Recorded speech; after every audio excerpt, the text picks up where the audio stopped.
Is my hair okay? Yeah. Today is March 24th, 2023. My name is Joe Todd. This is an interview at James Winn in Bartlesville, Oklahoma. Sir, where were you born? Where? Where? Coffeyville, Kansas. When's your birthday? September the 9th, 1945. 1945. Who is your father? Herbert E. Winn. Mm-hmm. And your mother? Sarah. What was her maiden name? Woolwine. Did you go through school in Coffeyville? No. Years ago in grade school, but I don't even remember that. So. Okay. Okay. But I did all my grade school, high school here in Bartlesville. Now, when the family moved to Bartlesville? I'm adopted. Okay. So when I was younger, I didn't know they existed. Mm-hmm. That came later when I was about 12. So. Okay. So you were adopted by the Winns here in Bartlesville. Mm-hmm. Okay. Yeah. What year did you graduate high school? 1963. 1963. Who was your favorite teacher? Oh, golly. What was her name? His name. Bailey Ricketts. Oh, Father Remember Ricketts. Bailey? Yeah. Yes. Why was he your favorite? Because he used to let us buy snacks and eat them during class. Corn nuts and whatever, you know. Yeah. Were you in sports in high school? No. Mm-hmm. In the summertime, what did you do for recreation? Went hunting, went fishing, did a lot of fishing. I still do it to this day. Mm-hmm. That's about it. Worked on my car. Okay. So What car did you have? I had a 57 Ford sedan, short body, two-door. Did you climb the mound? I climbed the mound, yes. What did you do up there? What did we do? I think, actually not too much. We just kind of went up there a few times and hung out and went home. Yeah. What about Circle Mountain? Went there many times, yeah. Now, what's up on Circle Mountain? Now there's a bunch of houses. Well, when Back when I was a kid, it was nothing that was up there. And my friend Dick and I were out there one day shooting guns and found an old old graveyard that they've since found. We found it years ago when we were in high school, and now they take care of it, I think. That's the Jesse Creek Cemetery. Yeah, I think that's what it's called. That's down below there at the bottom of Yeah, Circle Mountain. Yes. yeah, and we didn't even know it was there, and nobody else apparently. Well, if they did, they kind of ignored it. But I think they cleaned it up. Yeah, doing something with it. Mm-hmm. What kind of work did your father do?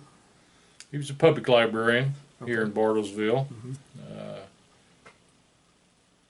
Yeah, that's about When it. you were young, what chores did you do around the house? Around the house? Yeah. Well, any mess I made, I had to clean up. Didn't cook, because I can't cook. Mm-hmm. I think Mom discovered that early on. Helped Dad, mostly with whatever project he had going on, but other than that. What did you do after high school? After high school, I went to NEO for a couple of years. And Is that in Miami? Miami, Okay. yeah. And What'd you study? it's just general curriculum at the time. But I had this what I wanted to do eventually. I had two things. I wanted to be a pilot, or I wanted to be a cop. You know, and so I wound up being a cop later on. Mm-hmm. And then during that time, from '63 to a little after '64, service came up. Did you enlist or were you drafted? No, I enlisted to get away from the draft, and it didn't work because I still went overseas anyway. When did you enlist? In 60, when did I go in the service? Let's see, I got out in 69. I got an early out. 60, I want to say 63, 64, 65 or 66, early 66. Okay. Where'd you go for basic training? Lackland. in San Antonio. Oh, you in the Air Force? Yeah, I was in the Okay, Air Force. okay. Yeah. Okay. Tell me about basic. Basic was kind of a shock to me. I enlisted with a friend of mine. I found out that my induction, back then, they were, I guess, running out of troops or something, and if you didn't have high enough grade point, you got drafted. Yeah. And I got, through that, I found out that my draft induction papers were laying on the desk here in town. So me and my buddy, Larry, we drove to Tulsa, cut class over from Miami, went to Tulsa and enlisted in the Air Force real quick. Like I said, it didn't work out. I still went overseas. Why'd you join the Air Force? I didn't want to walk everywhere I went. Yeah. You know, I was trying to stay away from violence, and not that I'm not a violent person, but I didn't know enough about that, and I sure wasn't sure from all the news reports. You know, they look pretty haggard. So we thought, well, we got together and we decided that that's what we should do, is join the Air Force. Tell me about the reception at Lackland. Let's see, we got there early in the morning. I want to say 2 o'clock. We flew out of Tulsa on a plane, and we got there, got off the plane, got on a bus, and they drove us out to Lackland. We got there, was assigned to our barracks, and met our drill instructor for the first time.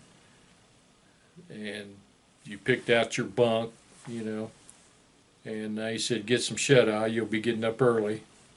So we no sooner laid down, and 5 o'clock came real early after all that, and we got up and went to the chow hall, had breakfast. That was my introduction to military life. Very regimented. When did you get all your shots and get your hair cut? We got those within, I think, 2 or 3 days, and the haircut came first. With us, it did. I don't know what they do now, but our haircut came first, and everybody got the same haircut, no matter what you liked. And the drill instructor before, I remember he walked through the barracks and he said, if you have anything you're not supposed to have, how did he put it? 2 whip guns, narcotics, knives, pocket knives, switchblade knives, hunting knives, throw them out on your bunk. Now, if you get caught with them when we go through it, you're going to be in big trouble. Well, believe it or not, one guy threw out a switchblade, and of course drugs was basically unheard of back then. Nobody had a gun. That was good. I was glad to know that. And then after that, we went and ate, and I think we went first to draw out uniforms. And we did that, underwear, complete from your underwear up. Then after that, we went to get our shots, and I think that was probably, no, let me correct that. There was a team of doctors, and they checked you over to find out if you had anything that they didn't know about, like if you had an ailment of some kind that would preclude you from partaking in a lot of stuff, and nobody did. So then after they cleared us, we went and got our shots, standing there in our brand new white t-shirt and boxer shorts. And to this day, I won't buy boxer shorts. And then and you went down, you got your shots, you walked down a row. And it's probably like yours, you know, they had a medic on this side and one on this side, and they had those air guns. And they had 3 little vials or 4 on top of this air gun, and this guy over here, he would just shoot you with that arm, and the guy over here would shoot you in that arm, and there was one guy that didn't like shots at all. I don't remember who he was, but he was about 5 or 6 ahead of me. They shot him in the arm, and he passed out right there on the spot, and they got him awake. Of course, they shot him before they woke him up, and that was the end of our shots. But I think I still got my shot record somewhere laying around here. But what type of training did you have in basic? In basic, it was mostly phys ed and Okay. marching and military drills and that Mm-hmm. kind of stuff. Your basic marching. What's your most vivid memory of basic?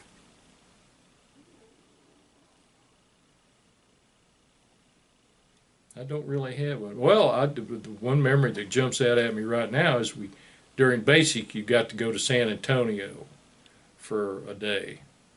And of course, you could tell who the new troops in the service were because everybody had on a burr, you know, Mm-hmm. and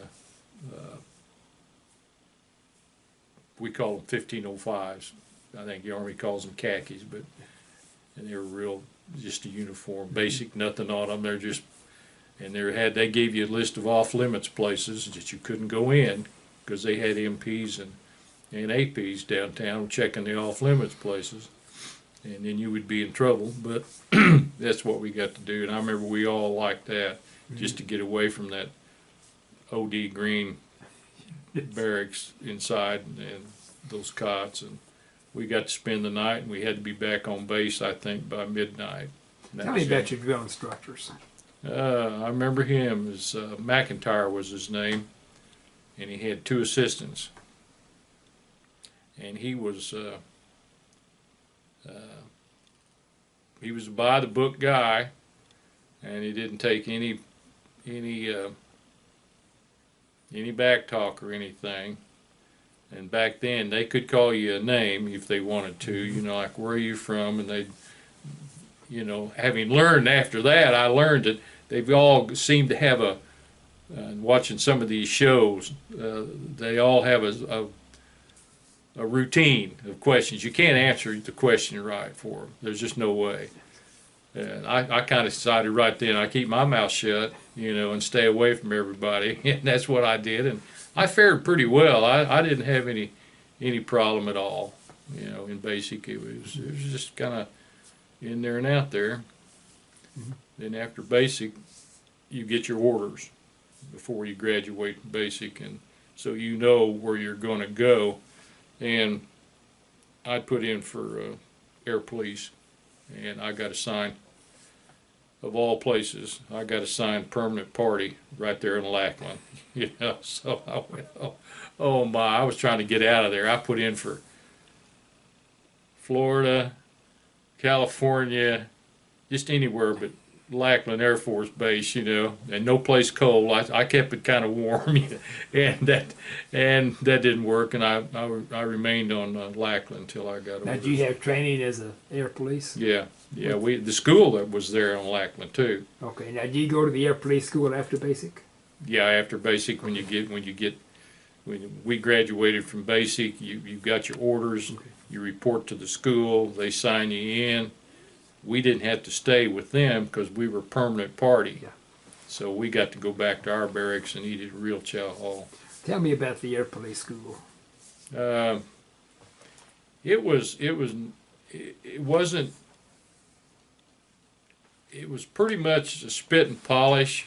A whole bunch of classes and instruction on military. What do you call it? Military discipline and military demeanor, that kind of thing. I didn't have a problem with that. And we went to our judo. It was called a House of Hurts. And the first thing they did was pick out the heaviest guy that they had, and he says, "Hit me," you know. So he kind of reached out to tap him, nothing, you know. So he slapped him right across the face. He said, "Now hit me," you know. And the guy tried to take a swing at him. And of course, he threw him down on the mats and stuff like that. He said, "That is what you're going to learn to not get," you know. And so they call it the House of Hurts. And every day you had to go to the House of Hurts, and we went through all those drills and stuff. And that's about it. Yeah. Yeah. How long did that school last? You know, I can't remember, but I want to say it lasted, I want to say a couple of months, but I'm not sure about that. Okay. So what did you do at Lackland after you got out of school? After we got it, because we were already assigned to the Air Police Squadron there, and it's all law enforcement. I think they had two security places. One was the crypto building, which had no windows in it, and 2 or 3 floors, and you had to do duty there. Like at the way it was structured, it was like you had to go there once a month, and no one. They had a guard on the gate. It had a fence around it, and he'd get his pass out there. The students, because they all had an ID badge, and no one got in through the gate without picking up their. And so you just sit there, and when they go in, you search their. A lot of them carried little early day briefcases, you know, because they had books. They were learning how to crypto stuff. Yes. You know. And then when they come out, you had to go through their stuff too. It took a while to get them all out, you know, but they got searched. Everybody got searched. One guy was working with inside the building one day. Jerry Wheeler, as a matter of fact, he opened up. I was watching. I was kind of like a security backup for him, and he opened up this guy's little folder, briefcase, and he's right out of the bat. There was a roll of 35mm film in there.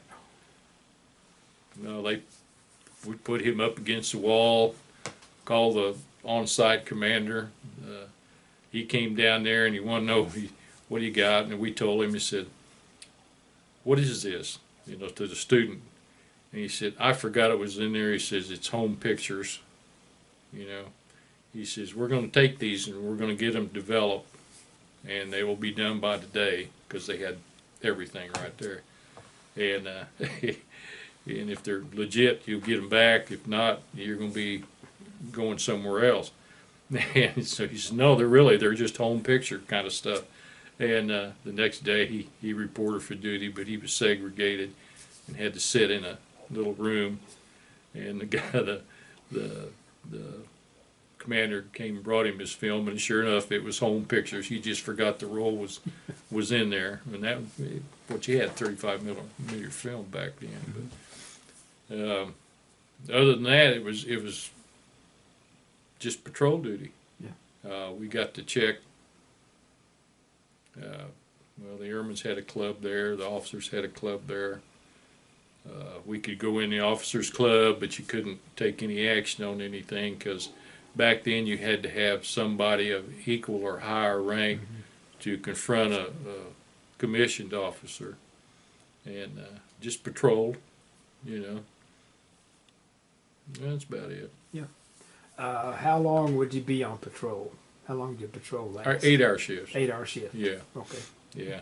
Drove those ugly Econoline pickups, you know, but they were and they had a perimeter road around the base, and you were required to, I think, check it 3 or 4 times a shift, you know, just to make sure. And we were always finding the shoe shine kids out of San Antonio would sneak on there, and they would hide down there in the near the perimeter road to shine GI boots and stuff. But we'd run them back out and take them back to the main gate and put them in a holding area, and then they'd get on a bus. They all had money, you know, and they'd go away. And, is the crypto place one of the places that you stood guard?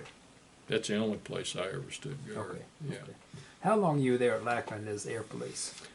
I was there until, I went overseas. And my next set of orders came in '66, early '67. Okay.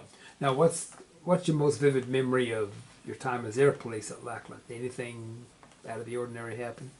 No, it was pretty well. It was. They were pretty. Because they were all basics, they weren't allowed to go anywhere as we call them flights. I don't know what Army would call them, groups or squads or whatever. And they would all have to go. And if they're not doing that, then they had plenty to study about military burying and all kinds of stuff back in the barracks. And then one time they had, we did have, well, there was another security post. We had one gate, the main gate, and that's where all the visitors came in.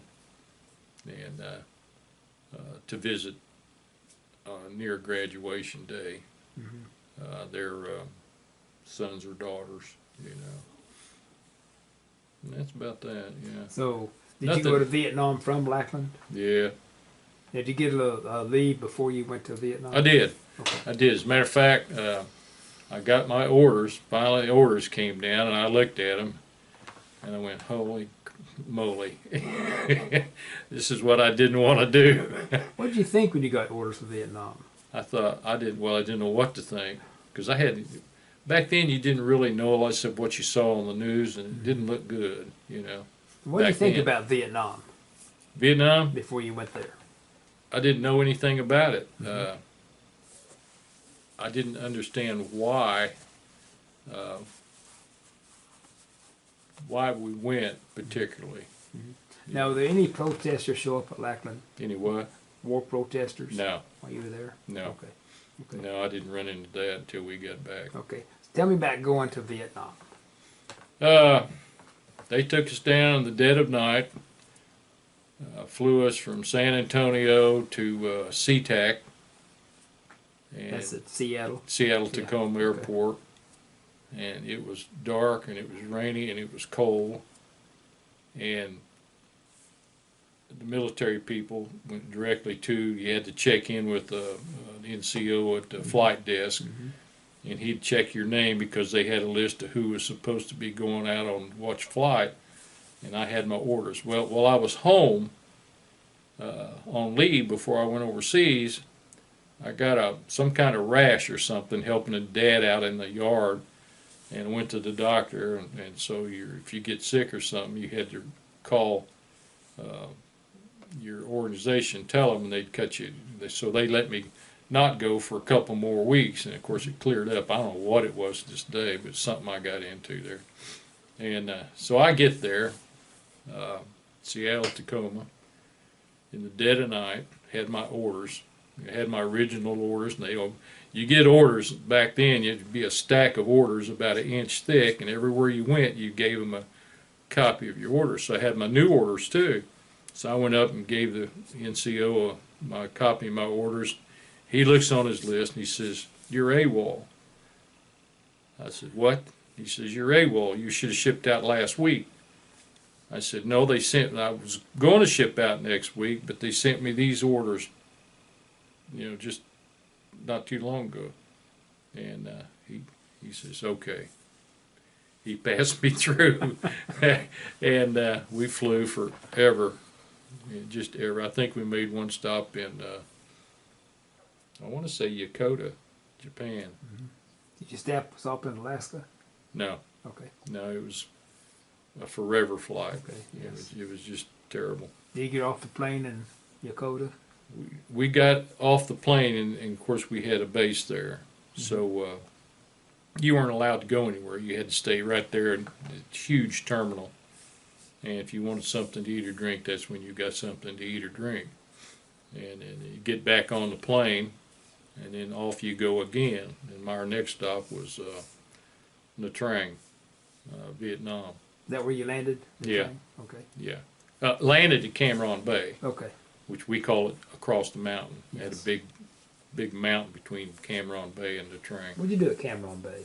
Cam Ranh Bay, we just spent the day, most of the day there, waiting for another flight, because then you got parceled out to whatever flight, whatever base you were going to, and you just had to stay there in the terminal, and they'd announce it over these big loudspeakers, and you report to something, and you'd get on this C-130 and fly, over. In our case, it was me and a bunch of guys from all different career fields were headed to Nha Trang, and you'd get on this plane and you'd fly out around the bay.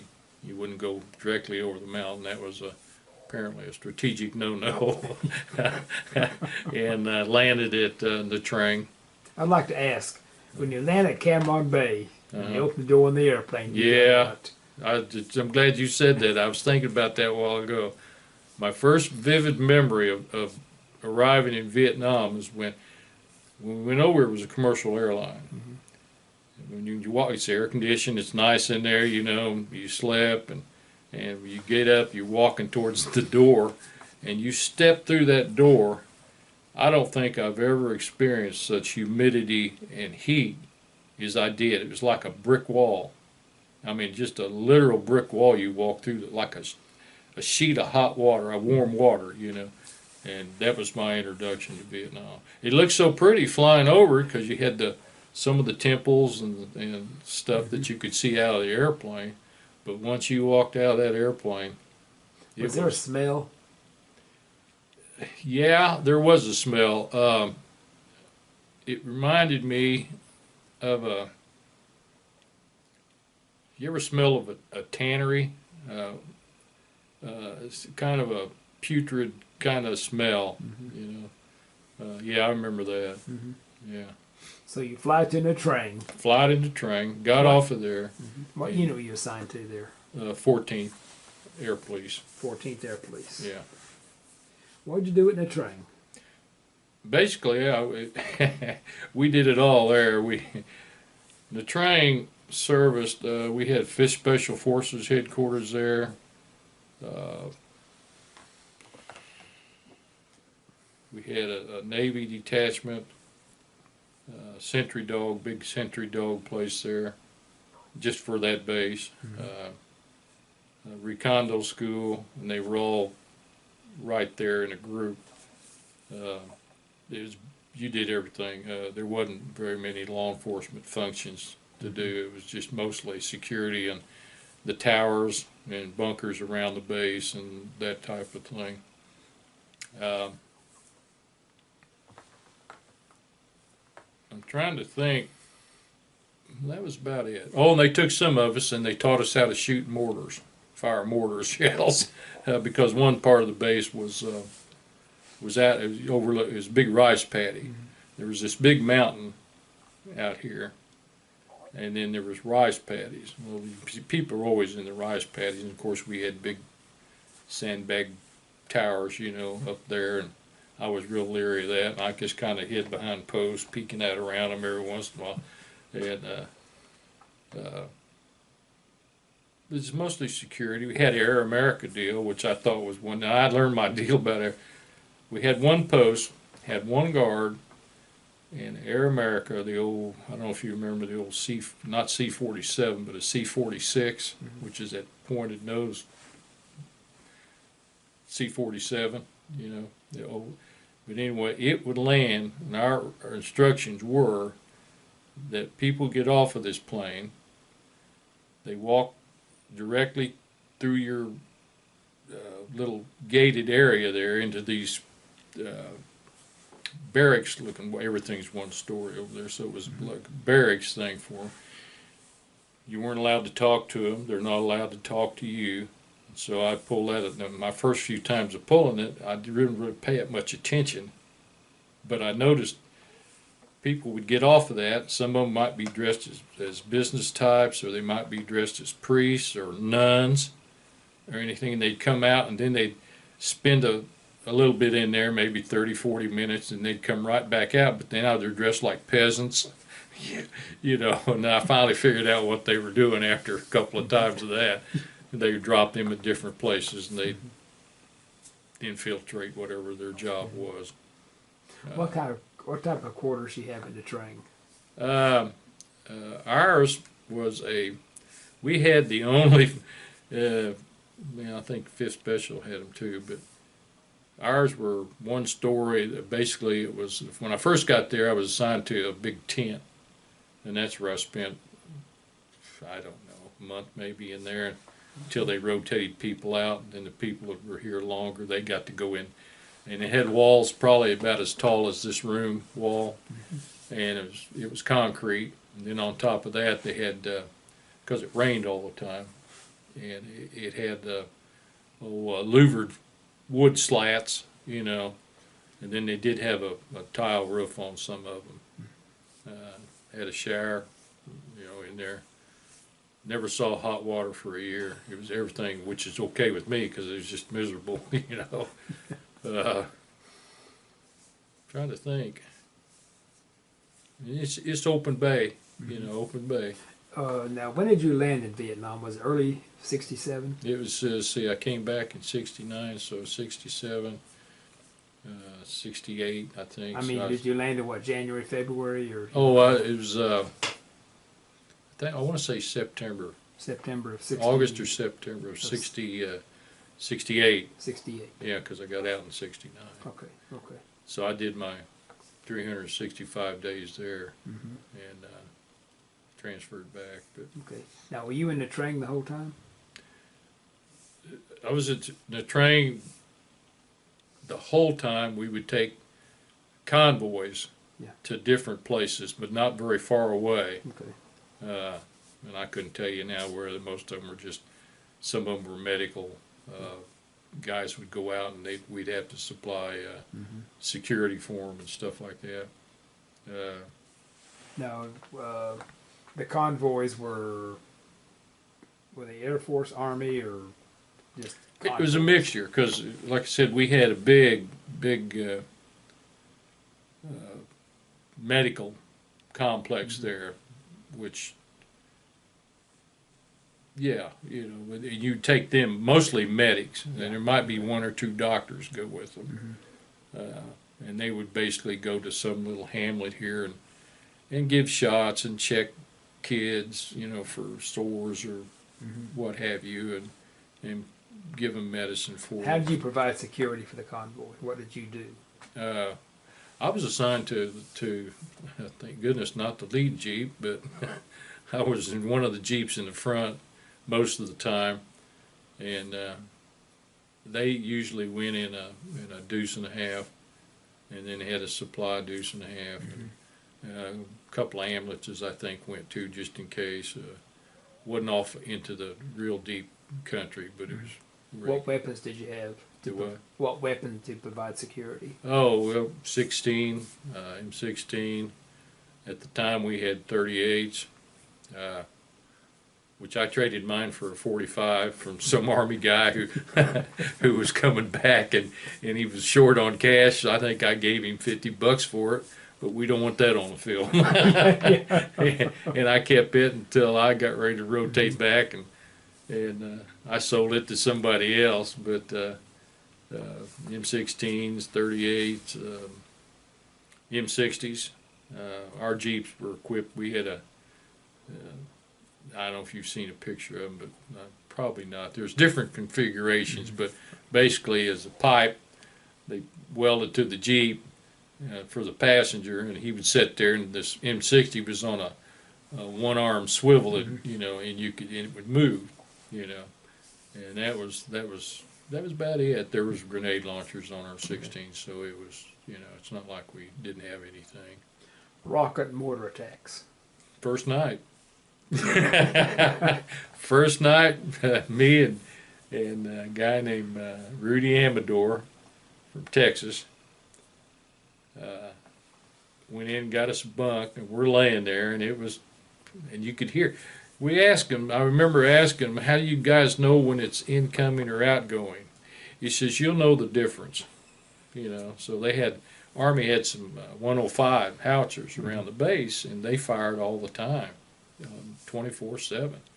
And you could hear them, they go boom, And so we listened to that for a while and said, okay, they're just shooting out there just to, keep people honest, And it seemed like we weren't laying there very long, and all of a sudden, instead of hearing the boom whiz, we heard the boom. No whiz to it at all, and a different kind of crack. And some guy come running through from Special Forces, as a matter of fact, because he was headed for our shower. That was a reinforced concrete area, and he was short, and he was going home the next day. And we learned the difference between outgoing and incoming real quick. And we had gunships there, just all kinds of Army gunships. Stuff. But I distinctly remember, I'm glad you said that. I remember that. I hadn't thought about that in a long time. Now, do you have bunkers next to your barracks, or? Yeah, there were bunkers. The bunkers, actually, to get to the bunkers, we had to go out of the barracks and go basically like across the street. And there was a bunker there. That was where we would, our respond to bunker. no one ever did. I figured it was better to live in reinforced concrete than anything, and so we basically stayed right in our shower, you know, because we hadn't been given weapons or nothing. We were just like, I mean, this is literally the first night we were there. I distinctly recall the 105 going boom whiz. You can hear that shell going out, you know that, and coming in, there's no whiz. It's just like boom, you know. We figured it out.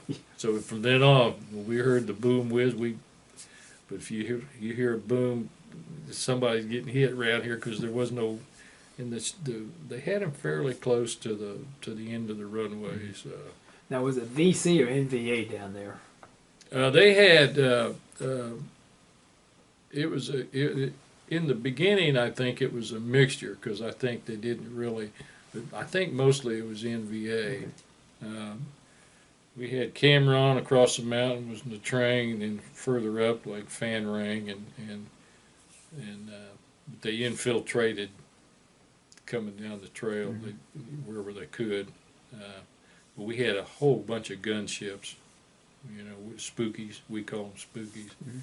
C-47s. That's my first experience with, and they would go every night, and they had fire missions they would go on. And we heard there. Was that Puff the Magic Dragon? Yeah. Okay. Yeah, that's the spookies. We call them spookies. Were the C-47s, and the Puffs were the 127s. Okay. Or 127s or 123s. And then the bigger ship, the 130s, they had the Vulcan cannons on them. But the miniguns was what basically the spookies had, and I'd never seen anything shoot off so many rounds. Because in the dark, you could see them when they started shooting at their fire mission. We kept seeing this orange line just appear, and it would wave up and down, you know. And then finally, in a few seconds, you'd hear this, you know, just like because fast, the sound hadn't caught up with them. You know, and then when it did, you heard that. I think it was, what, 4,000 rounds? Oh, golly, it was, several thousand, Yeah. without a doubt. What was your average day there at the train? Miserable, hot. Couldn't wait for the nighttime, so we had a special services that put up a wooden, basically a drive-in with seats. You know, you could go and watch movies, whatever they had. But other than that, you do your time. If you got assigned, which everybody got assigned to the quick response teams, you slept in a special place, and that's where you stayed right there with your vehicles and stuff. Now, what's a quick response team? It's like the equivalent would be like SWAT, except we had more guns, you know, and armored vehicles. The first, well, I got a picture hanging over there. Is that group of people in the middle? That's called an APC that they're all sitting on, and we got the first APCs. We got 2 of them, and they were armored deals. Armored personnel carriers? Yeah. And they had M16s and gun ports coming out the side, and we got those. Those were pretty good. I've got pictures inside of them and stuff. But that's my unit there. In that picture. Now, did you get the village there? Is there a village in the train? It's a town. Town. Yeah. Did you get to town? Oh yeah. What was the reaction of the local people to you in the train? Left us alone. They weren't real friendly. As a matter of fact, we had so many troops there that some of them had to be quartered in the hotels. I call them hotels, you know, but they lived down there, and of course we had to supply guards for them, and the Army supplied to their personnel.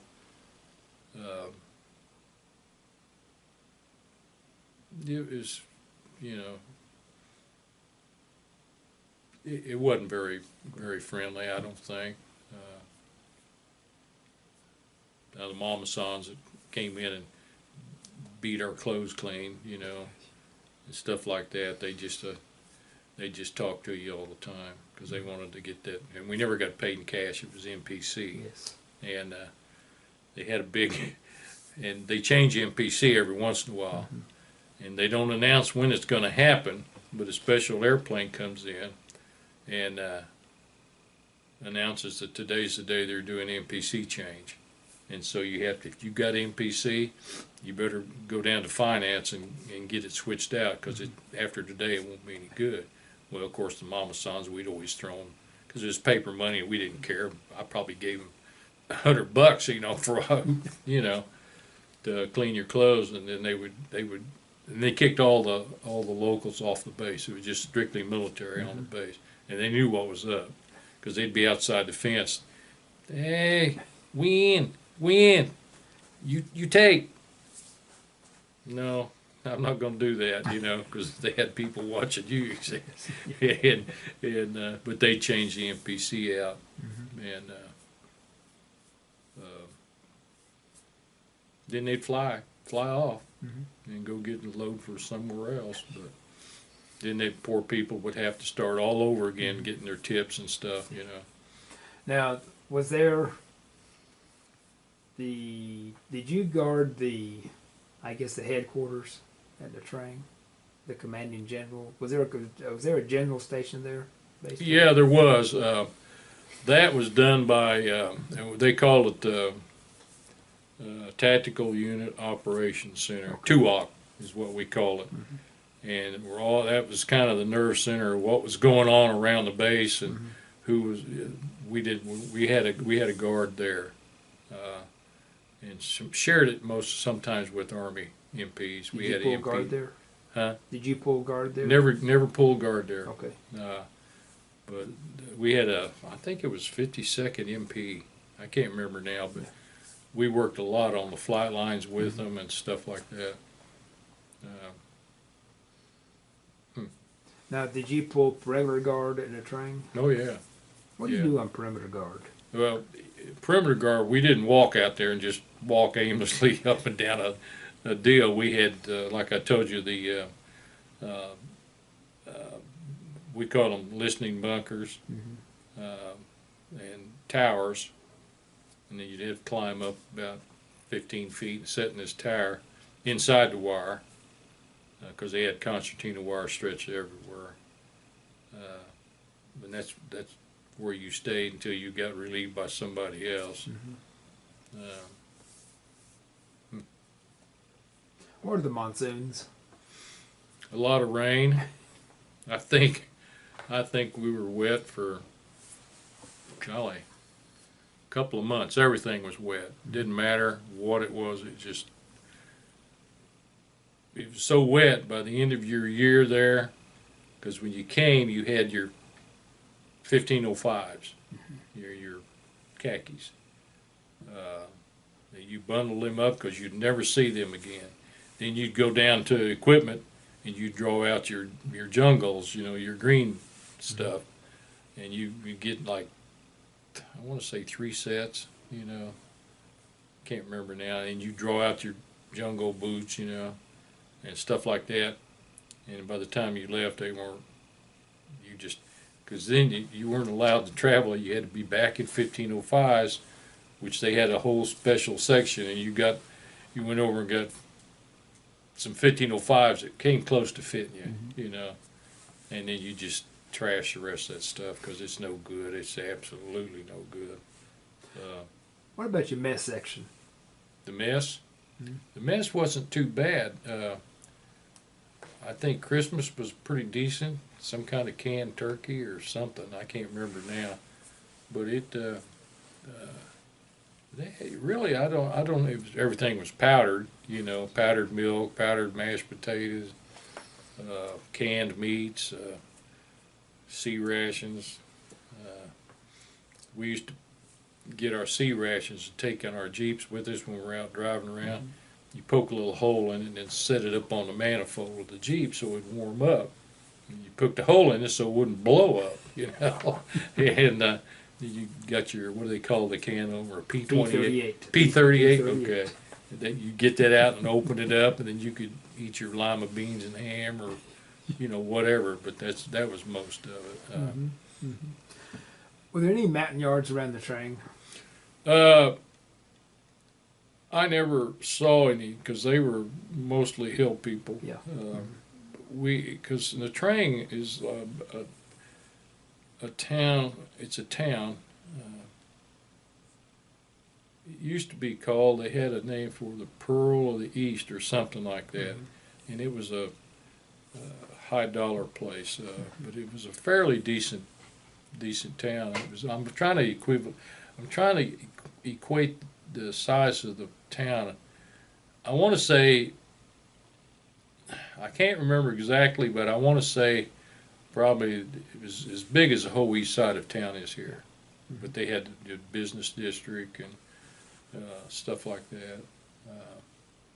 Didn't go down there too much, but I didn't even have to pull guard at the hotels. That was done by other people. Now, did you go back to the villages when you went to convoys? Did you go out to the villages? Yeah, the smaller little hamlets right there. What was the reaction of the people to you in those villages? They kind of came to the medics. They knew what they were there for, and they came to the medics to get their kids checked and get them and the parents, the adults too. They knew what they were there for, and they knew what we were there for, and the kids would hang around you a lot, but it was okay. We never had any problem at all. Did you have interpreters with you? We did, yeah. Okay. Who were the interpreters? They were mostly Vietnamese police. Okay. We call them QCs. They did our. You call them what? QCs. QCs. Quan Cons or something Okay. like that. They're military police. They were their interpreters, and we had our own backup interpreter, which was probably a good idea. Now, when you went out, how could you tell the bad guys from the good guys? Couldn't. I treated everybody the same, so I just watched everybody because you didn't know. As a matter of fact, we had a barber shop on the Trang base, and one of the barbers they had a after dark. There's places that are what they call free fire zones, like the rice paddies. You can't do anything in a rice paddy at night. If you're there, you're up to no good. The beach, we had a beach there, a big beach. That was a free fire zone, which highway ran. We call it the highway. Ran right between the end of the runway and the beach. And of course at night, well anyway, it was a free fire zone.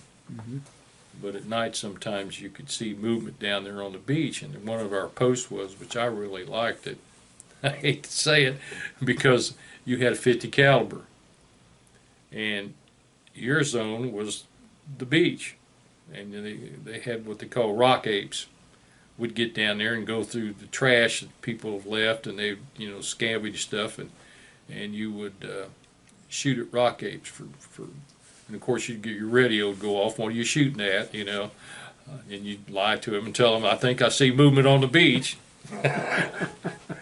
So it was fun, something to do on. Yeah. When you go out, you have to be careful of booby traps. They sent. To the not particularly because we didn't.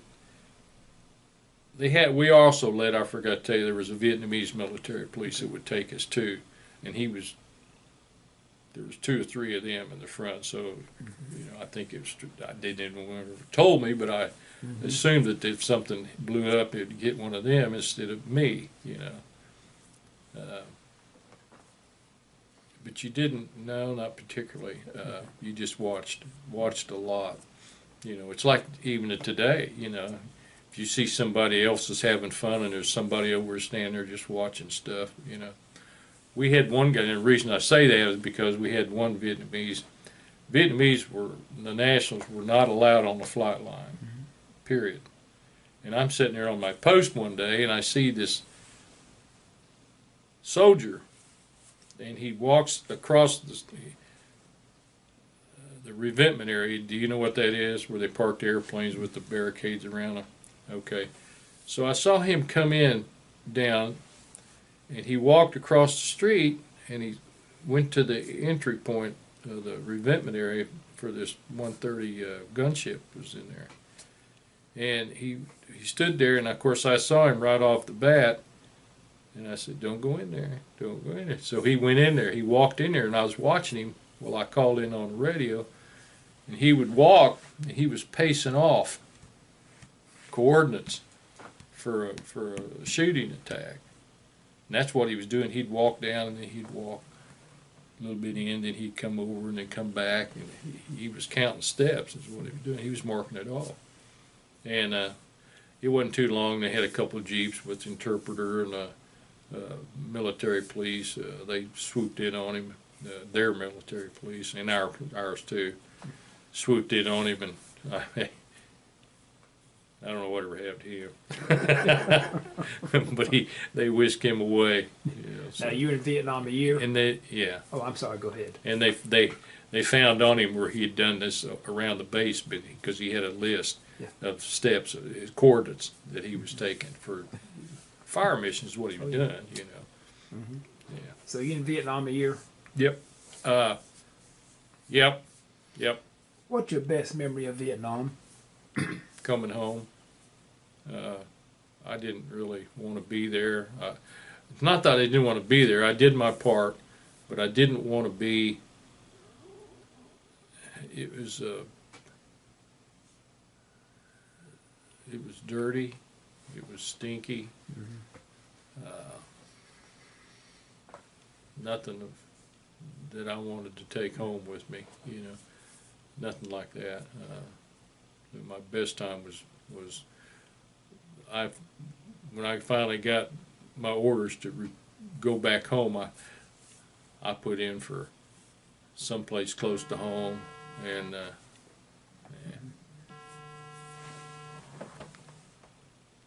spam call. Yeah. Where was I? Oh, I got my orders to go back home, so it means I had to catch a 47. No, I'm lying to you. It was a Huey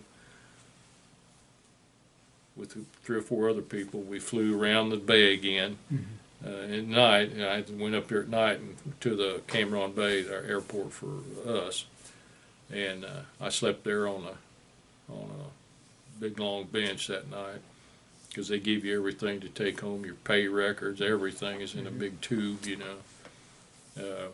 So I spent there, and then we loaded up the next day. What's your worst memory of Vietnam?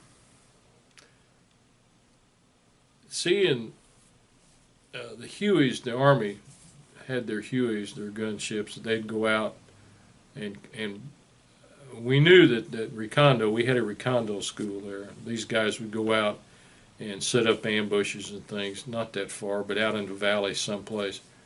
And then they would get in a firefight or whatever, and then the next day, or whenever they could, they'd get them out of there, and then fly them back in and land at the Army place, and they'd have a bunch of ambulances stayed up there, and they would offload the injured, into the ambulances and stuff, and one of the places was right next to my bunker, and they would take them out real quick because they had to go back because there's more people coming in, but they would be kind of there with the medic, and one guy was bleeding pretty bad, and of course I'm not a medical person. I didn't know how bad it was, and he says, "Come here," and I came over there because it was like, if I'm sitting in my bunker, he's like over there by that wall, not that far. So I went over there, and he said, "Put your hand on this and hold it. Push on it."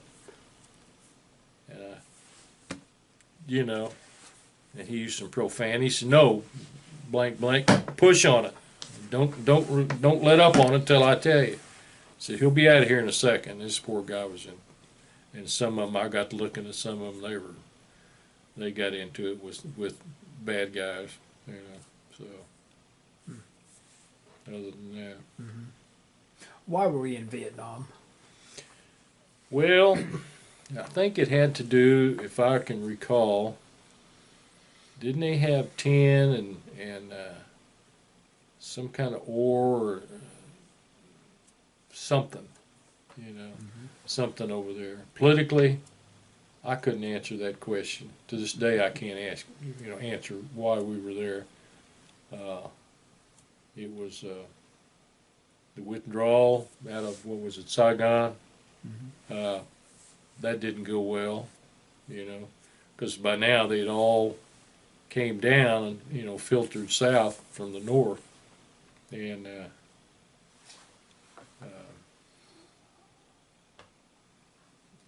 for their Tet, that was the big takeover.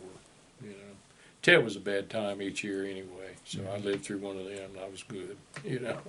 Now, were you there for Tet 69? 60, when is Tet? That's a new year. Yes. Yeah, I was there for one, because when I left, they were going to have every year they have Tet New What Year. happened when you were there for Tet? Basically, there was a few rockets fired in on the base. It's mostly harassment. I don't think they aimed that good. I don't think they even hit during that. I don't even think they hit an airplane. We had it buttoned down pretty good. I don't think they could have got in on us. But Tell me about coming home. coming home, the flight was again long, just a reverse. So we landed in SeaTac again, and of course it was about the same time of year, and it was cold and it was rainy. It was just miserable.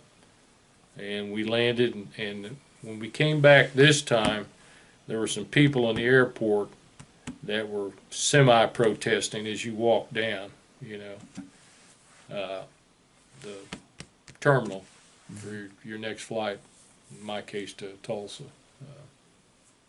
There was a few people there. What'd they do?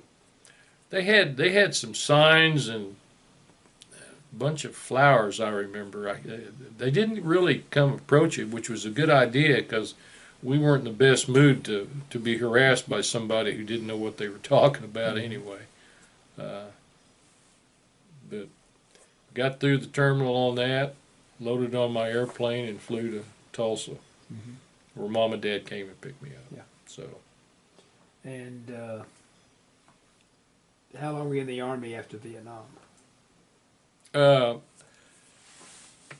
came back in '69, and I got new orders when I put in for nice places again, but it didn't happen. I went right back to San Antonio, and this time I was stationed at Brooks. And At the hospital? no, that's what it was. They had a big, Wilford Hall was Lackland. Okay. Brooks was where all the doctors that go in the Air Force go through Brooks for their military indoctrination and stuff like that. And they had the monkey. It was inactive runway. They had the space monkey. The first one was there. And Space monkey. The one they shot up in space. In one of the years ago, there was a monkey that went in space. Yeah, okay. And they had him there, and where the runways crossed, he had a ranch house. This monkey was a national hero.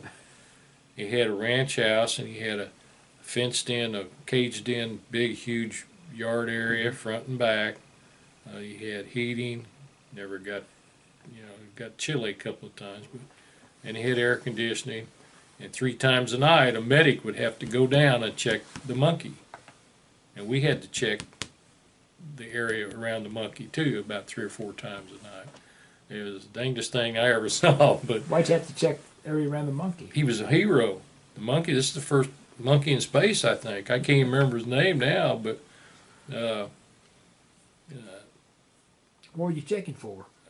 They make sure his health is good, food, water, that kind of thing, I mean, not me. That was the medic's job, I was kind of half afraid of him anyway. But anyway, I got there, and I left, flew back home after that. But I was going to tell you that I got orders, and then with the discharge date, which was going to be March of something or other. I came back in '69, was being 70. So I got another set of orders that bumped it up to January. Now I'm still at Brooks, And then, because they were discharging troops left and right, you know, to downsize. And then I got my last set of orders, which instead of being home for New Year's, they gave me a new set of orders so I could fly home and be home by Christmas. So I got out and was home by Christmas. So you were discharged Yeah, in December yeah, of '69? 69. Okay. Yeah, it was probably a little earlier than December. I can't remember when I got Okay. my orders. But Okay. So what'd you do after your discharge? the day I signed out, I had to go to Randolph Air Force Base and pick up my records. And I went there. Of course, now in the meantime, when I came home, I bought my '69 Roadrunner, which I drove back to Texas. And I went to Randolph, picked up my records, went right off base, went in the first restroom I could find at a service station, got out of my uniform, threw them in the trash, put on my civilian clothes, got back in my Plymouth Roadrunner and started driving home because I was through. So that was pretty good. And when did you join the Bartlesville Police? In 71, I think. 71. Then I left What type there. of training did you have with the police? It was you had to go to. We had our own here at Bartlesville at that time. Basic law, firearms, traffic, statutes, that type of thing. Did you have an advantage because you had been air police? Yeah, yeah, but well, as far as the regiment, didn't bother me at all. Okay. I left Bartlesville, and my brother, who worked in Lawrence, Kansas, called me. Excuse me, and he said they're getting ready to hire a bunch of people up here. He said the pay's a lot better. I said I know. He goes, won't you? I'll send you an application. I said do it tomorrow. You know. So he sent me an application, and I got it, filled it out, sent it back, and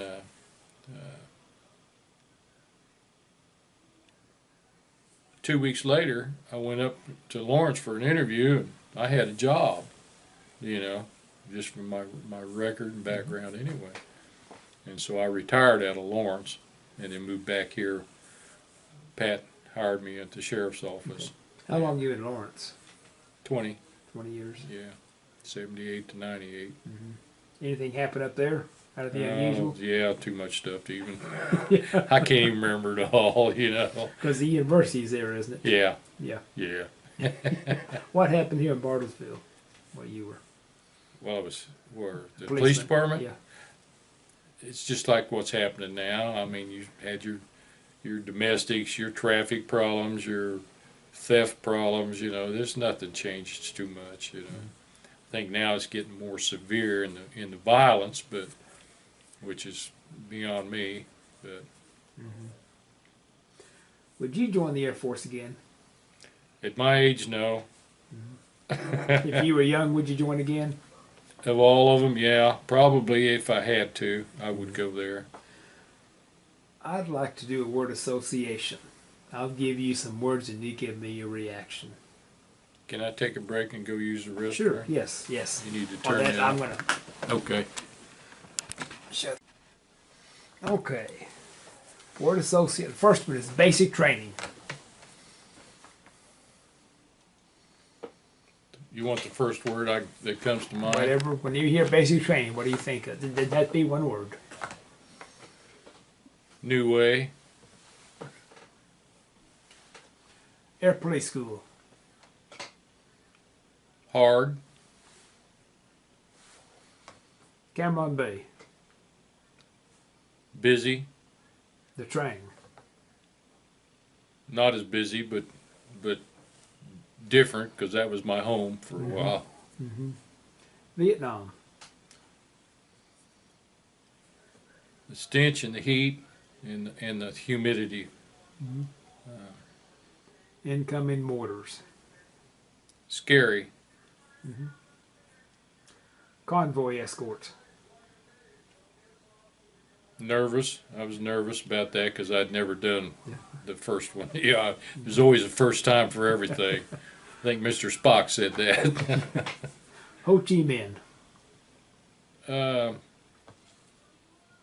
Communist. Lyndon Johnson. Very political. Richard Nixon. Not good. How do you want to be remembered? I want to be remembered as an honest guy. I want to be remembered as someone you can count on. I want to be remembered as having some principle.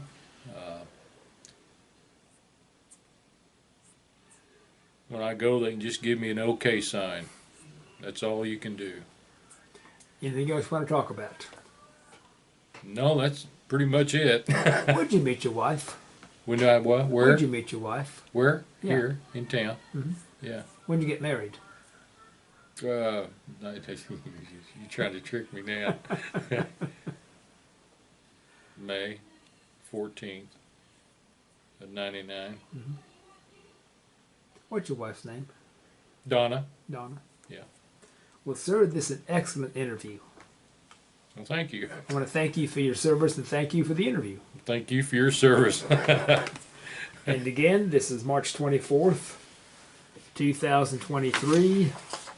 My name is Joe Todd. This has been an interview at James R. Winn, Bartlesville, Oklahoma. Thank you. You're welcome.